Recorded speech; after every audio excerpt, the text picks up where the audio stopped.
Cuando la humanidad aún creía, el mundo no era perfecto ni mucho menos justo, pero había algo invisible que lo sostenía todo, como un hilo silencioso que unía a las personas, incluso cuando no se conocían. En una ciudad antigua, de calles estrechas y edificios cansados por el paso del tiempo, vivía Samuel, un hombre común, de esos que pasan desapercibidos en medio de la multitud. Cada mañana despertaba antes del amanecer, no porque amara el alba, sino porque la vida le había enseñado que solo quien se adelanta al día logra sobrevivir a... Él preparaba un café sencillo, miraba por la ventana el cielo, gris, y salía con el abrigo, gastado, que había heredado de su padre. Samuel trabajaba reparando libros viejos en una pequeña biblioteca pública que pocos visitaban. Allí, rodeado de páginas amarillentas y letras casi borradas, sentía que todavía existía un lugar donde la memoria importaba. La biblioteca estaba ubicada en un barrio olvidado, donde los comercios cerraban uno tras otro, y la gente caminaba con la mirada baja, como si temiera encontrarse con la decepción en los ojos de los demás. Sin embargo, en ese espacio silencioso, Samuel veía pasar historias humanas todos los días. Ancianos que buscaban refugio del frío, niños que huían del ruido de sus casas, personas solitarias que fingían interés por los libros, cuando en realidad solo querían sentirse acompañadas.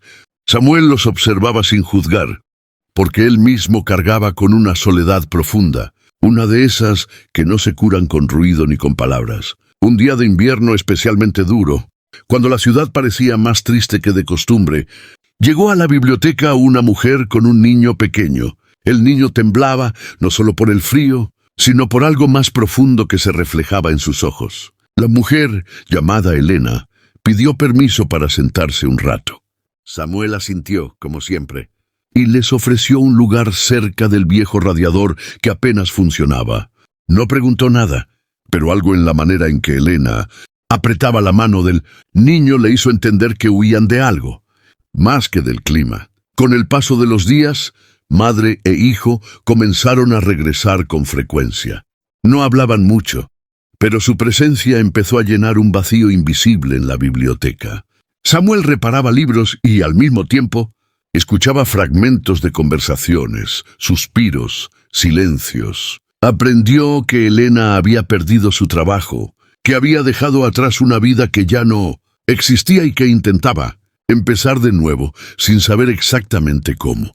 El niño, llamado Tomás, se refugiaba en los cuentos infantiles y sonreía por primera vez cuando Samuel le leía historias de héroes sencillos, de personas comunes que hacían lo correcto, incluso cuando nadie los veía.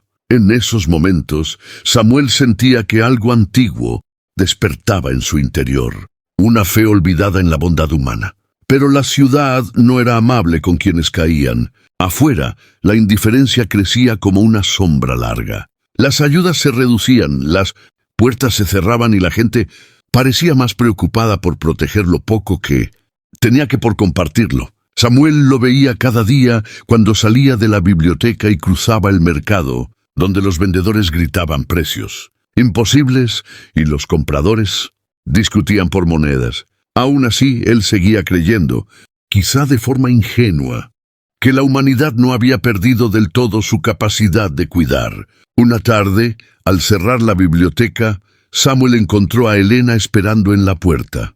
Sus ojos estaban enrojecidos y su voz temblaba cuando le confesó que no tenía dónde pasar la noche. Los albergues estaban llenos y la ciudad parecía haberle dado la espalda. Samuel sintió un peso en el pecho. Sabía que no tenía mucho para ofrecer, apenas una habitación pequeña y una vida sencilla, pero también sabía que ignorar esa necesidad lo perseguiría para siempre. Sin pensarlo demasiado, les ofreció quedarse en su casa por unos días.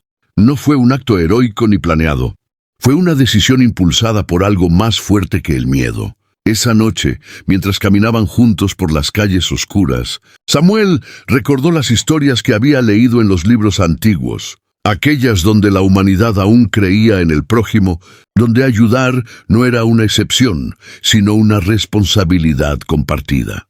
Al llegar a su hogar, un apartamento pequeño pero cálido, preparó una cena sencilla. Elena lloró en silencio, no por tristeza, sino por alivio.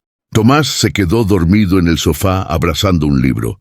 En ese instante, Samuel entendió que la bondad no cambia el mundo de golpe, pero puede cambiar el mundo de alguien. Y eso, pensó, ya era suficiente. Los días siguientes transcurrieron con una calma extraña, como si el tiempo hubiera decidido moverse más despacio, dentro de aquel pequeño apartamento. Samuel salía a trabajar como siempre, Elena buscaba empleo y Tomás asistía a una escuela cercana gracias a la ayuda improvisada de Samuel. No era una solución perfecta, pero era real. Y en esa realidad imperfecta empezaron a surgir pequeños milagros cotidianos. Una vecina que apenas saludaba comenzó a dejar comida en la puerta. Un compañero de la biblioteca ofreció ropa que ya no usaba. Gestos simples, casi invisibles, que parecían despertar algo dormido en la comunidad. Sin embargo, la prueba más difícil aún estaba por llegar.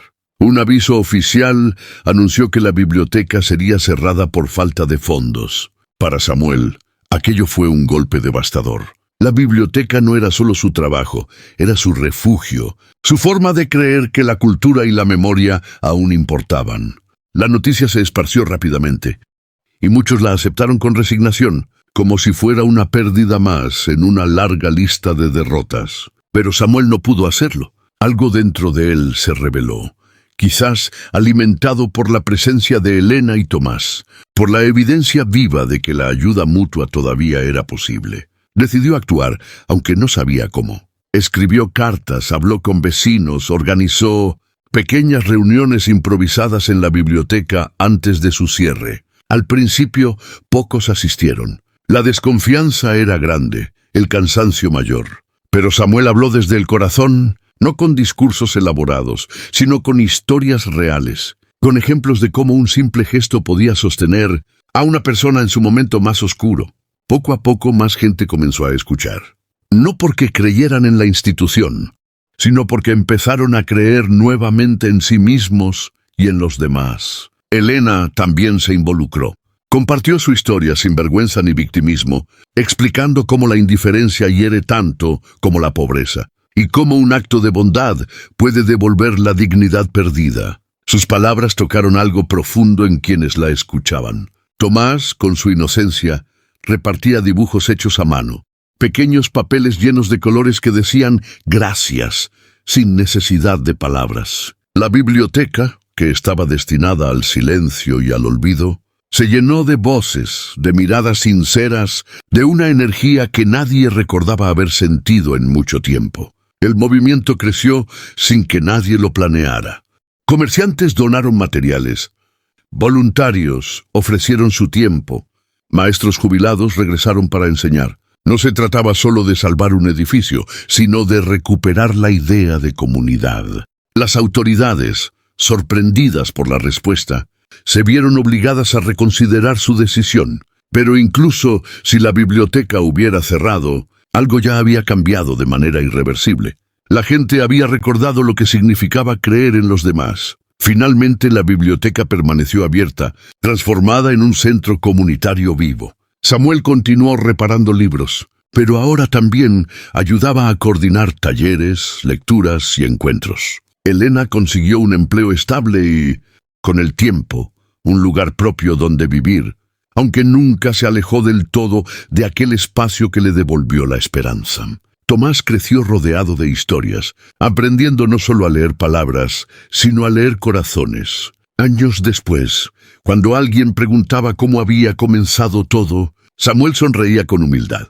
No hablaba de sacrificios ni de valentía, solo de una decisión sencilla tomada en un momento de necesidad. Decía que, cuando la humanidad aún cree, no lo hace en grandes gestos ni en héroes perfectos, sino en personas comunes que eligen no mirar hacia otro lado. Y así, en esa ciudad marcada por el desgaste y el olvido, quedó sembrada una verdad silenciosa. Mientras exista alguien dispuesto a tender la mano, la humanidad seguirá creyendo, incluso en los tiempos más oscuros.